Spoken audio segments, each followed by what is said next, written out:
Hello everyone, আমার প্রিয় বন্ধুরা, তোমরা সবাই কেমন আছো? চলে এসেছি তোমাদের সাথে আরও একটি ভিডিও শেয়ার করার জন্য। গতকাল রাত থেকেই কিন্তু হালকা বৃষ্টি হচ্ছিল, যে জন্য আজকের আবহাওয়া কিন্তু অনেকটাই ঠান্ডা ছিল। তো বড়মশাই সকাল সকাল উঠেই চলে গিয়েছিল বাজারে সবজি বাজার করতে। সবজির সাথে মাছও নিয়ে এসেছিল, লোটে মাছ আর রুই মাছ, সাথে মাছের ডিম, যেটা আমার ভীষণ পছন্দের। রুই মাছটা কেটেই নিয়ে এসেছিল বাজার থেকে। আমি ভালো করে ধুয়ে পরিষ্কার করে নিয়েছিলাম। সব মাছ আজকে রান্না করিনি, কিছুটা মাছ ফ্রিজে তুলে রেখেছিলাম, আর 3 পিস মাছ নুন হলুদ মাখিয়ে নিয়েছিলাম। আচ্ছা বন্ধুরা, তোমরা কিন্তু জানিও আমার ভিডিও তোমাদের কেমন লাগে। তোমাদের ভালোবাসাই কিন্তু আমার পথের চলার সঙ্গী। আর এদিকে লোটে মাছটাও আমি কেটে ভালো করে ধুয়ে নিয়েছিলাম। লোটে মাছটাও ফ্রিজে তুলে রেখেছিলাম, কারণ আজকে লোটে মাছটাও রান্না করিনি। পরের দিন দেখি কিভাবে লোটে মাছ রান্না করা যায়। আর মাছের ডিমটা ভালো করে ধুয়ে পেঁয়াজ, কাঁচা লঙ্কা, লবণ, হলুদ, বেসন দিয়ে বড়া তৈরি করে নিয়েছিলাম। আচ্ছা বন্ধুরা, তোমরা মাছের ডিম খেতে কারা কারা ভালোবাসো? আমার কিন্তু ভীষণ ভালো লাগে।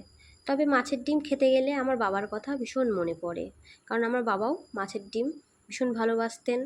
আর বিয়ের আগে বাড়িতে বাবাও বাজারে গেলে আগে মাছের ডিম নিয়ে আসে।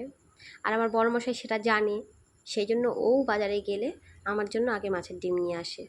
আমার বলতে হয় না, বাজারে উঠলেই ও আগে মাছের ডিম নিয়ে আসবে। আর যেদিন পাওয়া যায় না সেদিন অন্য কথা। তো যাই হোক, এরপর মাছের ডিমগুলো আমি ভালো করে ভেজে তুলে রেখেছিলাম, আর লম্বা লম্বা করে আলু কেটে নিয়েছিলাম।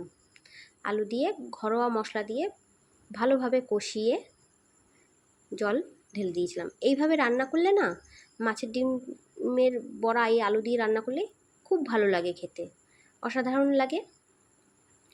এর গা মাখা মাখা করে নামিয়ে নিয়েছিলাম, দারুণ লাগে। আর রান্না করেছিলাম রুই মাছ।